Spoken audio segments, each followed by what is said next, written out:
مقتدی کا معنی ہی اقتدا کرنے والا، پیروی کرنے والا، پیچھے پیچھے چلنے والا۔ اگر کوئی آگے آگے چلتا ہے تو اسے مقتدی نہیں کہیں گے۔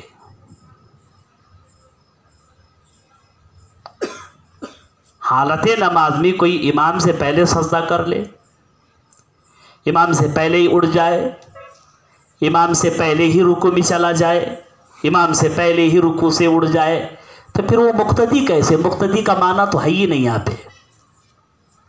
مقتدی کا معنی ہے کہ پیچھے پیچھے چلے، امام رکوع میں جائے تو تب جائے، امام کے ساتھ ساتھ جائے یا اس کے بعد جائے، جائے اس کے پیچھے لیکن پہلے نہ جائے۔ بہتوں کو دیکھا جاتا ہے کہ امام سے پہلے رکوع میں چلے جاتے ہیں، یا امام سے پہلے سر اٹھا لیتے ہیں، امام سے پہلے سجدے میں چلے جاتے ہیں، امام سے پہلے ہی سر اٹھا لیتے ہیں۔ اس طرح کرنے سے بسا اوقات ہماری نماز فاسد ہو جاتی ہے۔ بعض صورتوں میں نماز ہی اقتدا اگر نہیں پائی جائے گی تو اقتدا نہ پائے جانے کی وجہ سے نماز فاسد ہو جاتی ہے، اور اس کی سخت وعیدیں بھی حدیث شریف میں آئی ہے۔ حدیث شریف میں آتا ہے کہ نبی کریم صلی اللہ علیہ وسلم نے ارشاد فرمایا، وہ شخص کیوں نہیں ڈرتا کہ جو امام سے پہلے سجدے میں جاتا ہے اور امام سے پہلے سجدے سے سر اٹھاتا ہے، کہ اللہ تعالیٰ اس کے سر کو، اس کے چہرے کو گدھے کی شکل میں بدل دے؟ کیوں نہیں ڈرتا اس بات سے؟ حضرت امام زکریا نووی رحمۃ اللہ علیہ ایک بہت بڑے محدث گزرے ہیں۔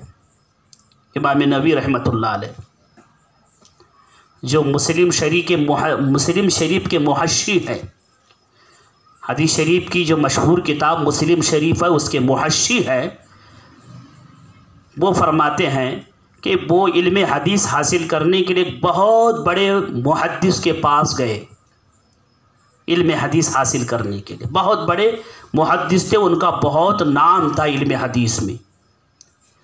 جب وہ پڑھنے کے لیے، علم حدیث پڑھنے کے لیے پہنچے تو ان کے درسگاہ میں شامل ہوئے تو ان کے علم حدیث پڑھانے کے طریقے سے بہت زیادہ متاثر ہوئے، لیکن ان کی عادت، اس محدث کی عادت تھی کہ وہ اپنے چہرے پر نقاب ڈال کر کے حدیث شریف کا درس دیا کرتے تھے۔ وہ محدث حضرت امام نووی سالوں رہے، لیکن کبھی یہ نہیں کہا کہ پردہ آپ اٹھائیں میں چہرہ دیکھوں گا۔ لیکن جب ان کا جانے کا وقت قریب آیا امام نووی کا، ان کی خواہش ہوئی کہ میں اپنے استاد کا چہرہ دیکھوں، اتنے سال میں نے ان سے علم حدیث حاصل کیا ہے، اتنا بڑا محدث جس کی نام کی شہرت دور دور تک ہے، کہ میں اس کا چہرہ دیکھے بغیر کیسے چلا جاؤں۔ انہوں نے اپنی آرزو ظاہر کی۔ استاد نے کہا رہنے دو بیٹا، یہ ایک عیب ہے، میں اسے اجاگر نہیں کرنا چاہتا۔ امام نووی نے ضد فرمائی، بڑے محدث تھے امام نووی اور بہت مستجاب الدعوات اس شخص کو کہتے ہیں جس کی دعا فوراً قبول ہوتی ہے، حضرت امام نووی۔ تو بہت اصرار کیا تو انہوں نے اپنا نقاب اٹھایا تو ان کا جو شکل و صورت تھی وہ گدھے کی شکل و صورت جیسی تھی، معاذ اللہ۔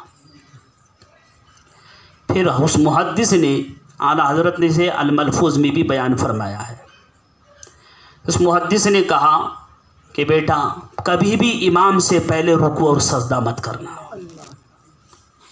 جب میری نظر اس حدیث پر پڑی کہ حضور نے جو فرمایا وہ شخص کیوں نہیں ڈرتا کہ جو امام سے پہلے رکوع سجدہ کرتا ہے کہ اللہ اس کے چہرے کو گدھے کی شکل میں بدل دے، جب میرے نظروں سے یہ حدیث گزری تو میں اس فرمان کو ہلکا محسوس کیا۔ ایسے کیسے ہو سکتا ہے کہ اتنی چھوٹی غلطی کی بنا پر آدمی کا چہرہ ہی مسخ ہو جائے؟ میرے دماغ میں یہ خیال آیا، اور اس خیال آتے ایک مرتبہ میں نے جان بوجھ کر امام سے سبقت کیا تو اس کی سزا مجھے یہ ملی۔ اس کی سزا مجھے یہ ملی کہ اللہ نے میرے چہرے کو اس طرح مسخ فرما دیا۔ ایک اتنا بڑا محدث جو امام نووی کے جو استاد ہوں گے ان کی شان کیا ہوگی آپ بتائیں۔ اس لیے امام سے پہلے سبقت کرنے سے، پہلے جانے سے، یا امام سے پہلے ہی سر اٹھانے سے گریز کرنا ضروری ہے۔ بعض صورتوں میں نماز ہی فاسد ہو جاتی ہے، کہ ایسا نہ ہو کہ آپ امام سے پہلے گئے، امام سے پہلے اٹھ گئے تو آپ کی نماز فاسد ہو گئی، بلا وجہ آپ کا اٹھک بیٹھک ہو گیا، ثواب کے آپ مستحق نہیں ہوئے۔ نماز پڑھ کر کے آپ بجائے ثواب کمانے کے گناہ کا ٹوکرا اپنے سر پر رکھ لیا آپ نے، بڑی وعید آئی ہے۔ اسی طرح